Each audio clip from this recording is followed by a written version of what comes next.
Hey, good morning, everyone. Dr. Bogosian here. I want to welcome you to class where we have been talking about different approaches to morality, ethics, and the good life, and its connection to other topics that we've been discussing this semester. Today, we're going to look at one of our objectivist ethical systems called utilitarianism. And utilitarianism, as you will see, is a view that many people hold to, even if they don't know it under that name. And it is a very influential moral system in many different arenas of our personal and social lives. It places all the emphasis of right and wrong on the outcomes, producing good outcomes and minimizing bad outcomes. So without further ado, I want to encourage you to hop over to the modules and download the note sheet to follow along. And then I'm going to share my screen here with you and we'll jump right in.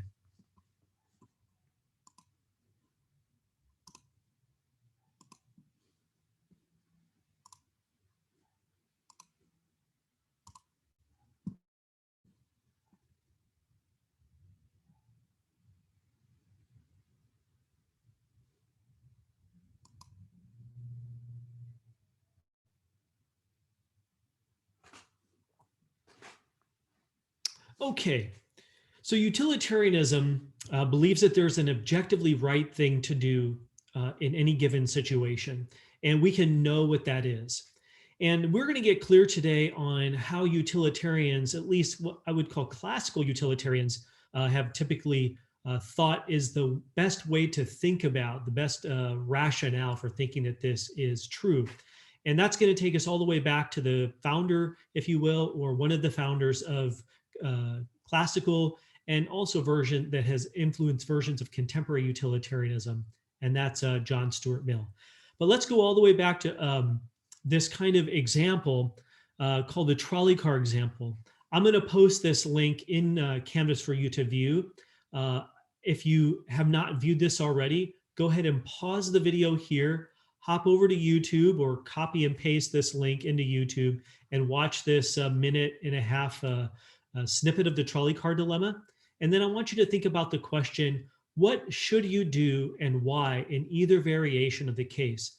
Notice that they are going to ask you to think about what you would do, but we want you to, in the ethical domain, move beyond what you would be motivated or inclined to do and dig deeper to what we ought to do. And that takes us into the moral domain beyond the psychological. So go ahead and pause the video, watch that illustration, and then come back here and we're going to analyze it together.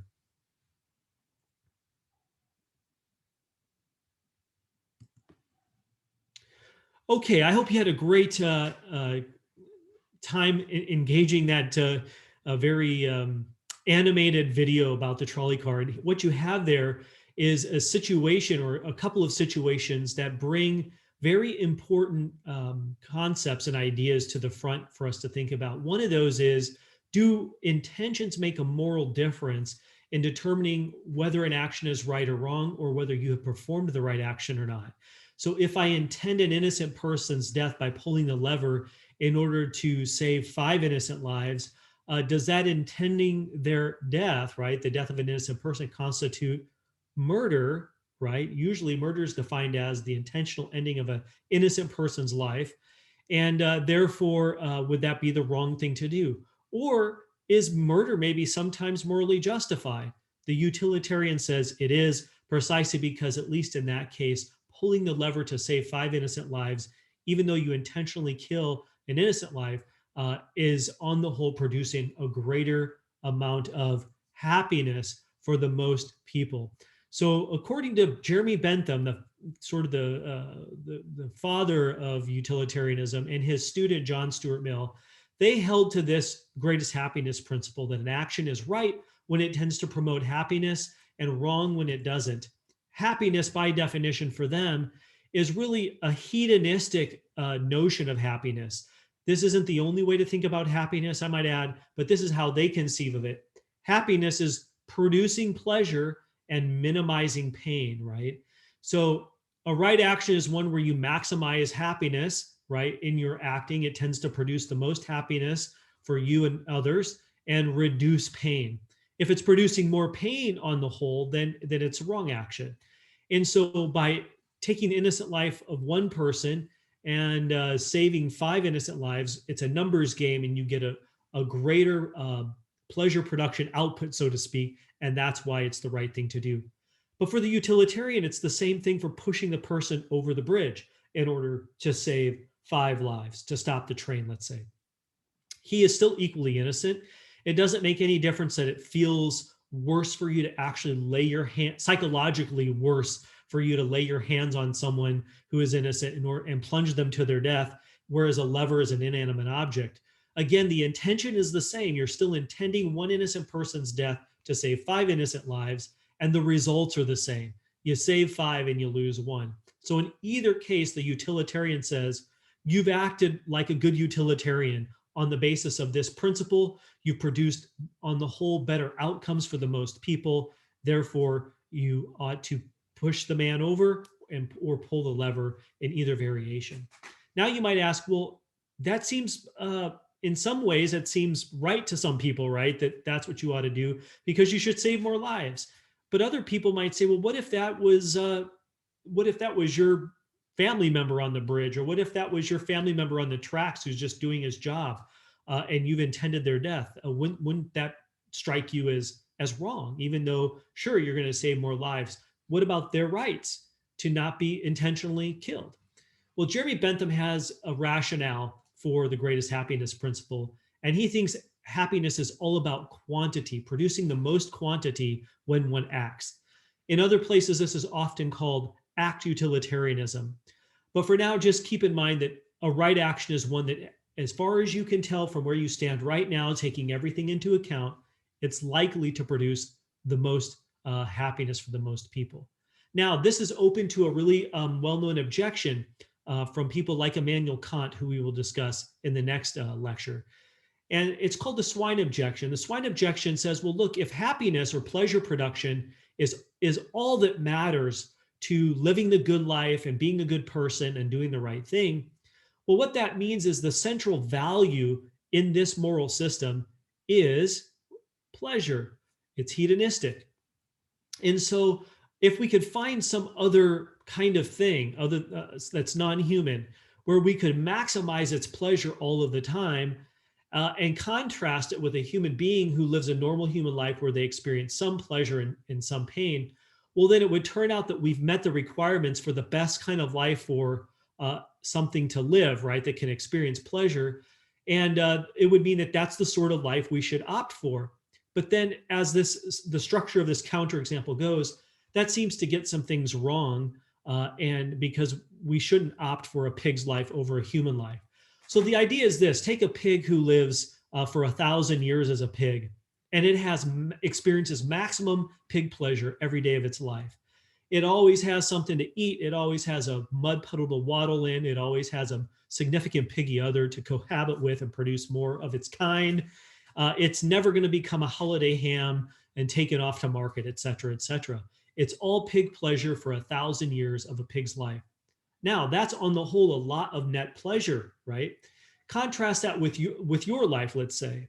Let's suppose you live 80 years or 70 years where you have some pretty great days and great weeks and great years, but you also experience some deep tragedy and pain and suffering in your life, like most humans do. And so there's this ebb and flow to human life. On the whole, right, you might even have more pleasure for 70 or 80 years than pain. But what that really means, though, is if you contrast it with the 1,000 years of a pig's life, it's still on the average less pleasure. And so the better life in our example here is the pig's life. And so if you had a choice between those two lives to pick, the life of the pig, always satisfied, versus the life of the human, sometimes satisfied, well, then Kant says it's pretty clear you should pick the pig's life. But that doesn't seem right, does it? Well, not according to many non-utilitarians, because there are pretty clearly some other values, some inherent values inherent to our humankind, our human nature, that when we promote and pursue those values and acquire them, it actually enriches human experience in a way that makes it, on the whole, more valuable and meaningful than a pig's life.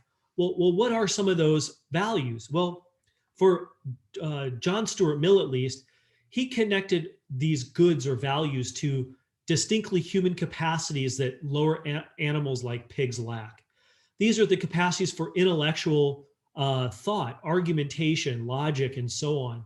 You and I are capable of reason and great intellectual sophistication, whether that's math or logic or science or philosophy. And there's a deep satisfaction in expanding those capacities, and a pig lacks that capacity. Number two, aesthetic capacities are capacities to create and experience art and beauty.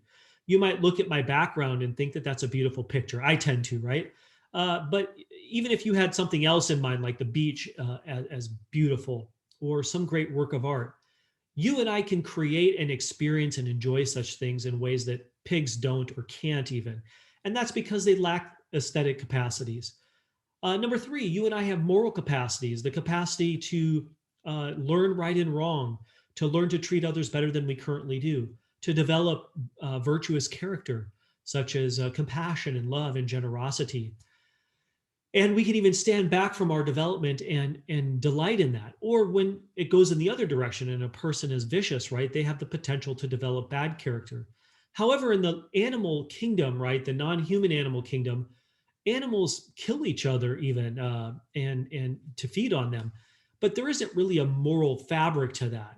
That's just what they by instinct do. They have no higher order thought where they evaluate whether that's the right thing to do for food. Instead, they just act on impulse. Humans, on the other hand, have the capacity to reason morally, to figure out, well, what should we do? What's the best way to treat one another, as well as, let's say, non-human animals and the planet even? Well, these capacities bring with them good making qualities or properties that enrich our human experience that are different from the properties that are connected to pleasure or pain, like intensity and duration. You might evaluate a pleasureful experience by how long it lasts and how intense it is.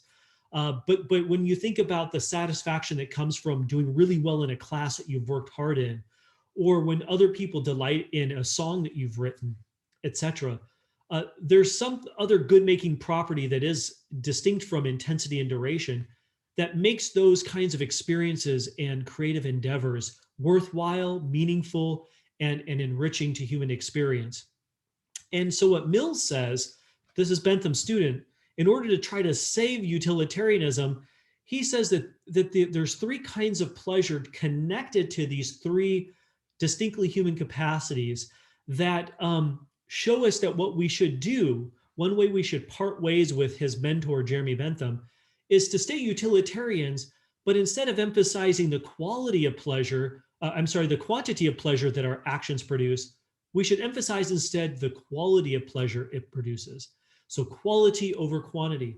We still do want to maximize the greatest good for the most people or the greatest amount of happiness for the most people, but this is now should be understood in terms of qualitative pleasure over quantity.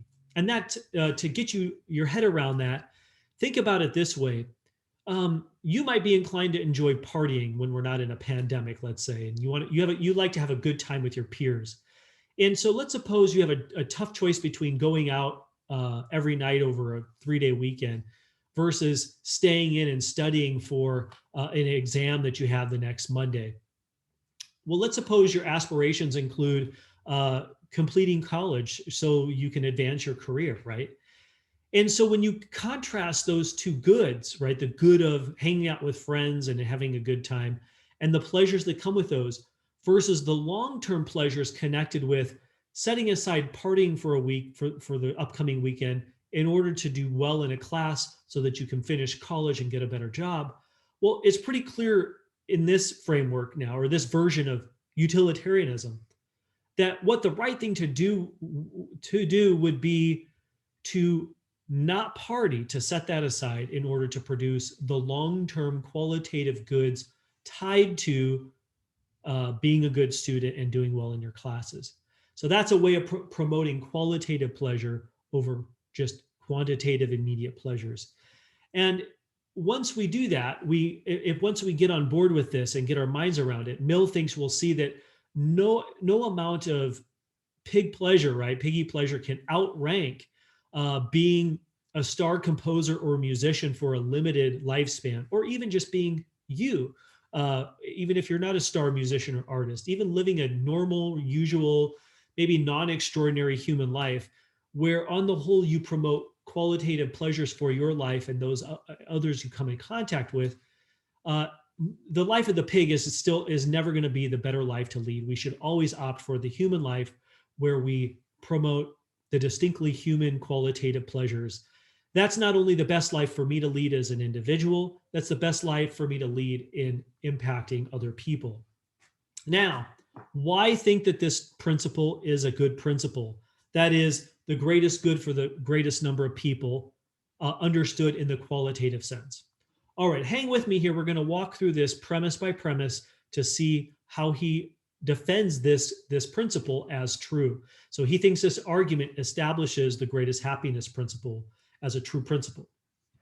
He says, okay, let's think about something that's desirable. If something is desirable, now notice that word there. That doesn't say if something is desired or wanted. It says if it's worthy of being desired. Okay, that's an important difference, because a desirable thing, there's something about that thing or that object or that event or experience that's worth being desired.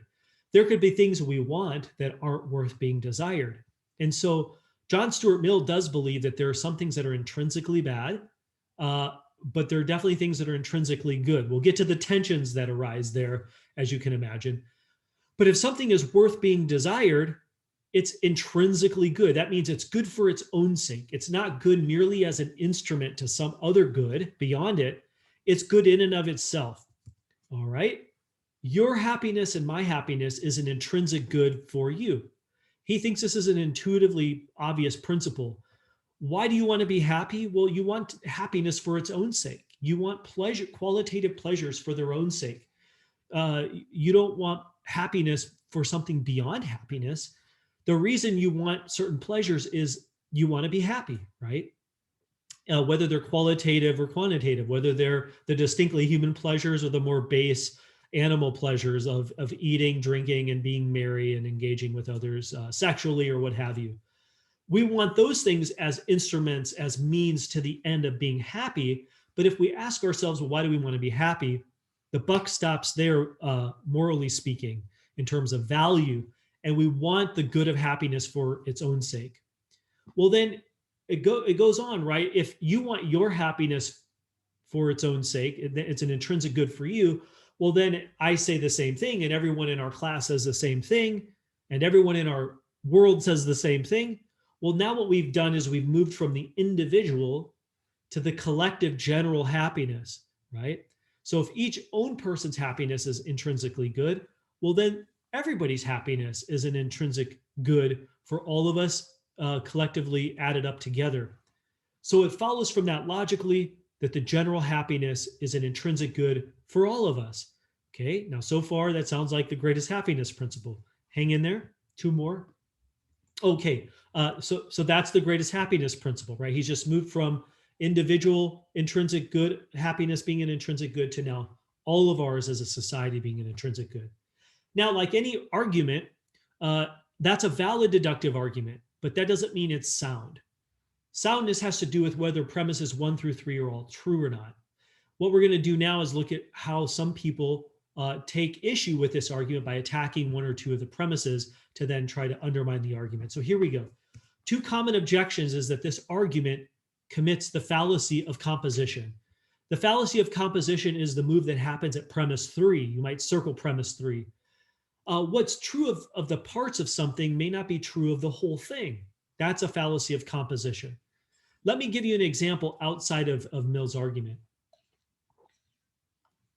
Let's suppose I take table salt, which is composed of sodium and chlorine, and those two chemical components. If you take those components separately, ingested in certain volumes into the human system individually, they're toxic to the human system. So if I reason that the individual components of table salt are toxic, therefore table salt's toxic, that would be false, right? It wouldn't follow. Well, why does that not follow? Well, because what's true of the parts of that substance, combined substance, is not true of the whole substance, right? Here's another example of the fallacy. Let's suppose you're working in a medical lab that receives cadavers that are going to be have been donated to medical research, and your job is to part out these cadavers so that you can do research on them.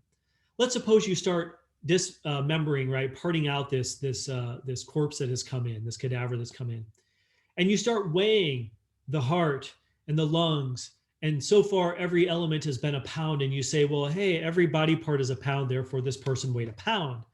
Well, clearly what's true of the parts is not true of the whole thing, because the whole body would weigh more than a pound. All right, by analogy, this argument commits the fallacy of composition by arguing that what's true of individuals is true of the whole thing. Well, it might be true, says the objector here, that your individual happiness is an intrinsic good. But it doesn't follow from that the collective happiness is an intrinsic good. Well, why? Well, because maybe you have certain rights that are grounded in certain things about us as humans, like the right to life and well-being. And so if it turns out that you happen to, other people want to override that right to make the collective happy, they thereby shouldn't do that, right? That your individual happiness and rights should override the collective happiness. And there are lots of examples we'll look at in just a bit that kind of press this point home. But go back to the trolley car, right? If you're the innocent person on the tracks doing your job, doing an honest day's work, and you just happen to be doing your job and there's this runaway train, and it sucks to be you that you just showed up for work that day, your right to life shouldn't be overridden by the collective interest of saving more lives, says this objection. And that's because the fallacy, what's true of the parts, right? Your individual happiness shouldn't be overridden by the collective happiness, no matter how much collective utility we could promote. The second objection to this argument is that it smuggles in, right? It subtly assumes that the only intrinsic good is pleasure, but there are other human intrinsic goods like knowledge. Aristotle believes. Actually, Aristotle and other thinkers would say all of these. In fact, Immanuel Kant, who we'll talk about, would agree with this. Sure, we use knowledge as a means to certain ends, like getting a job or making money or something like this. But that's not all knowledge is good for. It's not only good because we can use it for something. Sometimes knowledge is just good for its own sake. It tends to enlarge and enrich human experience. And so whether or not, when people often say, well, what are you going to do with that degree? Well, the fact that you don't do anything with it doesn't mean it's not worthwhile. Gaining knowledge is worthwhile, say other thinkers other than the utilitarian. Knowledge might be good in and of itself. Number two, virtue. Why be virtuous? Well, maybe being virtuous is just good for its own sake. The reason I should be a loving person isn't because it is going to keep me out of jail, right? Love isn't just a means to that end. Loving character is just good for its own sake. It makes the human being good in and of itself, and so it's worthwhile. Same for power. Yeah, power is a very tricky thing, right? It's slippery. It can be misused and abused. But that doesn't mean power is intrinsically bad, right? Maybe it's a bad person who has the power, and that's the problem, but not power itself. Maybe power is inherently a good thing that can be misapplied or misappropriated, misused.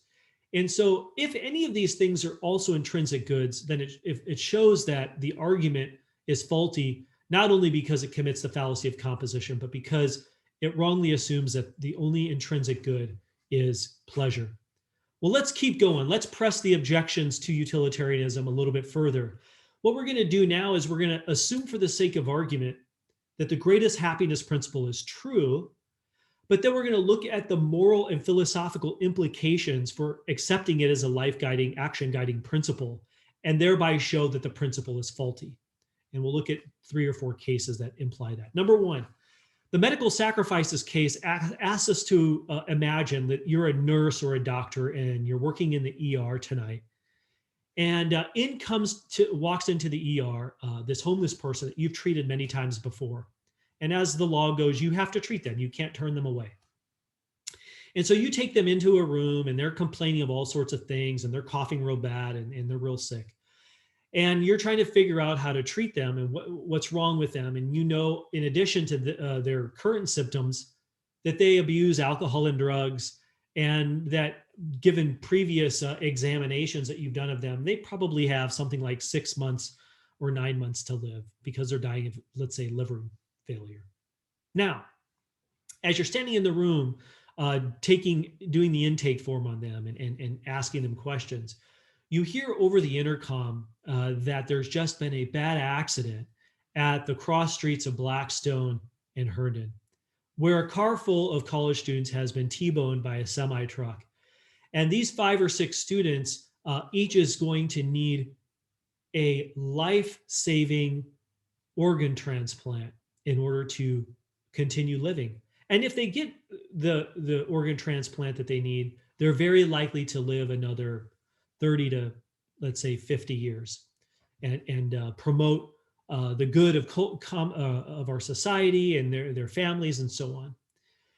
Now you reason on your feet, because as you realize, as you run out to the nurse's station and you get the data on these subjects, it turns out that as they're being rushed to your unit, your emergency room, as far as the first responders can tell, not a single one of them is going to need a liver, right? But they do need lungs. One of them needs lungs, and one of them needs, let's say, a hip, and one of them needs other healthy parts that this homeless person who came in first to the ER has. And you know that they have no next of kin, and you also know that you could very quickly think on your feet like a good utilitarian, hook them up to a morphine drip, tell them that you're going to treat them for their pain and you're going to help them get better and keep an eye on them. But as you put them on this aggressive morphine drip, you know that you could slowly push them over the edge and hasten their death so that you could harvest their healthy organs to thereby save, let's say 5 or 6 young lives who could, let's say, promote the greatest utility of society by staying alive another 20 to 30 to 50 years, maybe. Now, what should you do in this case? Well, if utilitarianism is true with its principle of the greatest good for the most people, you ought to hasten the death of the homeless person, the innocent homeless person, to save the lives of the 5 people. You might notice here that this is just an interesting variation of a kind of trolley car case. But notice, by definition, that's murder, right? Intending the death of an innocent person, regardless of how they've abused their body, it's still their body. They have bodily autonomy and bodily rights. It would be wrong of you to violate that autonomy and rights. They haven't consented to being the sacrificial lamb here, right? That would change the story. Instead, they don't want this. They want to live out their last 6 lives any old way they want. So they should have the right to do that. But if you're a good utilitarian nurse or doctor, you ought to hasten their death to save 5 lives because you advance the greatest utility for the most people. But that runs contrary to our moral intuitions, most people think, because what utilitarianism is actually telling us we ought to do is commit murder and violate this person's rights in all these ways. But that's clearly morally wrong. What that signals is that the greatest happiness principle is morally wrong because in hard cases, or even not so hard cases, it would encourage us to go contrary to our moral intuitions and do something wrong, and we shouldn't do what's wrong. Number 2, let's suppose you're the police chief of Fresno, or this is often called the utilitarian sheriff example. And let's suppose there's been a string of robberies, let's say, and Fresnans are getting antsy and they're threatening to go out into River Park and riot. And they're all over social media saying that they're going to have thousands of people there and they're going to do damage to storefronts and they're going to loot. And there's a potential loss of infrastructure and life and property. And so here you are, you have no good suspects as the police chief, but you know you got to hold these people at bay. You need to quell the riots. So what should you do in this case? Well, you think on your feet like a good utilitarian sheriff or police chief, and you know of somebody who has been in and out of juvie as a teenager, and they've got a rap sheet yay long, and you could frame them, this innocent person, and come before the Fresnans and say, you have a suspect and you know that they did it, and therefore they have no reason to riot. You're going to put a stop to this. Now, what would utilitarianism say you should do? Well, the utilitarian view here would be that it would be morally okay, right? If you could maximize the greatest good for the most people and let's say get away with it by framing this unfairly punishing an innocent person, it would actually be justified. But again, this runs contrary to our moral intuitions. People have a right to a fair trial. They have a right to due process. They shouldn't be unfairly punished just so that we can maximize the greatest utility for the most people.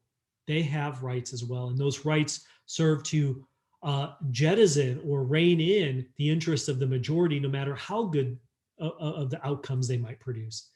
And so in this case, again, the individual right should trump or override the majority, but utilitarianism says we shouldn't do that. And so therefore the principle appears to be mistaken. One last case here, the innocent man in the cave case.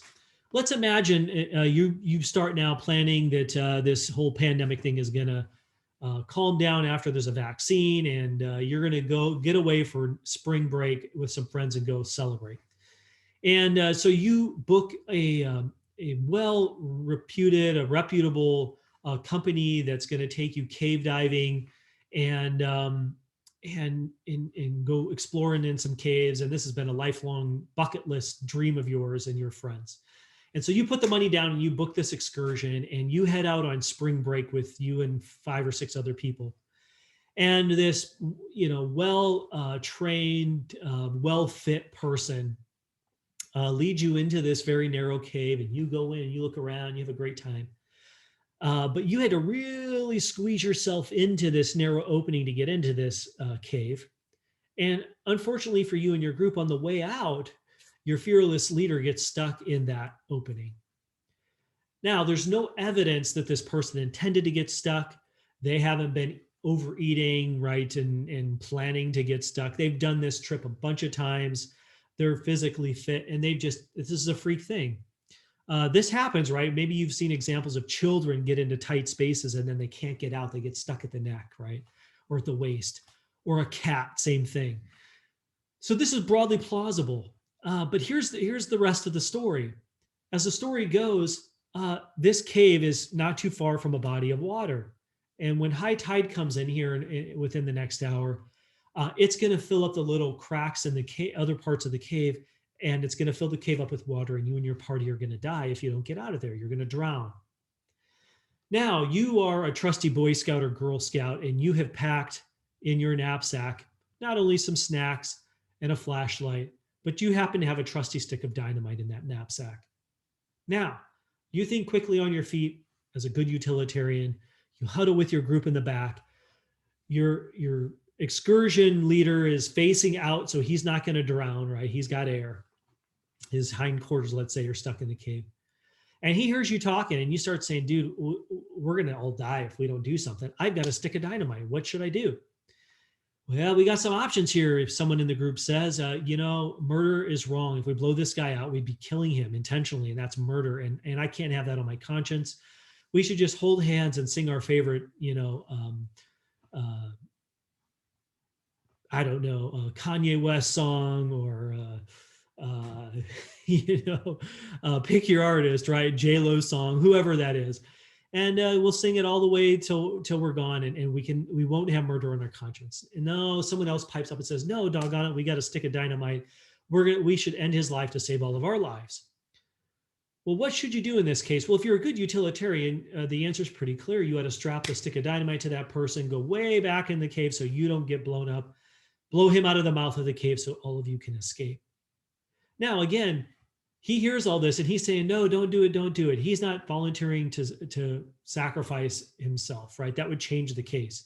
In fact, he's saying, I've got kids at home. They're counting on me. I'm the only income for my family. Don't kill me. But the utilitarian says that's what you ought to do. Now, the counter to this is most of us have the intuition that we shouldn't kill this guy.